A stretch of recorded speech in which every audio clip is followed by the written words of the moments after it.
Welcome back to Winning Isn't Easy. Let's talk about the 13 tips for attacking the denial or termination of your long COVID claim. As a nationwide ERISA and IDI disability attorney who routinely handles long hauler COVID claims, I will tell you that these are my 13 tips that I use in attacking a wrongful denial or termination. And I'm going to riff a little bit, if you will, on each of these, as I have in earlier segments of this episode. But let's run through them. Number one, documentation of exposure. If you've got a positive COVID test, that would be fantastic. Two, we want documentation of the diagnosis in your medical records. Number three, we want documentation of symptoms. And you've heard me talk about the three categories: pre-existing condition, aggravation, and acceleration, pure COVID complications, if you will, based on body system, new diseases or medical conditions that we are seeing as a result of COVID. So we want documentation of those symptoms and functionality. Number four, we want to make sure that you're getting appropriate treatment that's consistent with the severity of your complaints and dysfunction. We want to see at number five, documentation of restrictions and limitations by objective testing, be it a functional capacity evaluation, be it a CPET exam, be it neuropsychological testing, be it cardiological testing or pulmonary testing or whatever testing is appropriate to the system involvement. We also want, number six, corroborating statements from you about your condition. Number seven, we want journals and symptom logs. Now, I'm not necessarily a big fan of day-to-day, minute-by-minute logs. I like more of the generic type of log that's done on a weekly basis that doesn't, set alarms off in the carrier or plan's mind that you're exaggerating, but which is consistent with your medical records.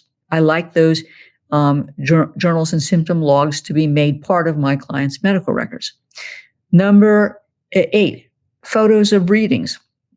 If, for example, you're having recurrent fevers or you're having recurrent somethings that can be measured, take pictures of it. Keep that in the form of a picture log.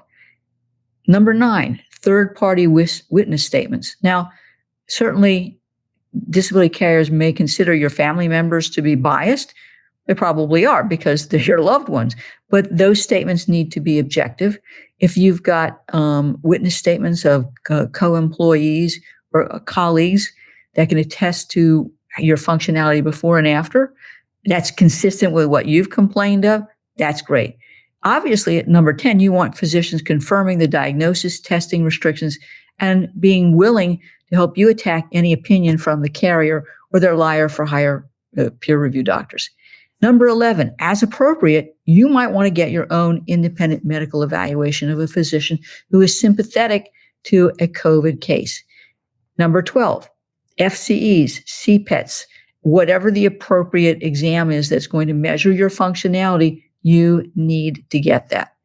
And you want the provider to corroborate the level and nature of your symptoms. Ultimately, that FCE or the CPET is going to be given to number 13, a vocational evaluator. And that vocational evaluator is going to take these restrictions and limitations, either documented by the objective testing and or endorsed by your IME or treating physician, and then render the vocational analysis. Got it? So that's my 13 tools or tips that I use in attacking a denial or termination of your claim. Got it? I hope that you've enjoyed this week's episode of Winning Isn't Easy. If you've enjoyed this, please like the page, leave a review, or share it with your friends or family, or even your long hauler COVID support group. Please subscribe to this podcast. That way you're going to be notified every time a new episode comes out. And by the way, we welcome questions from our listeners.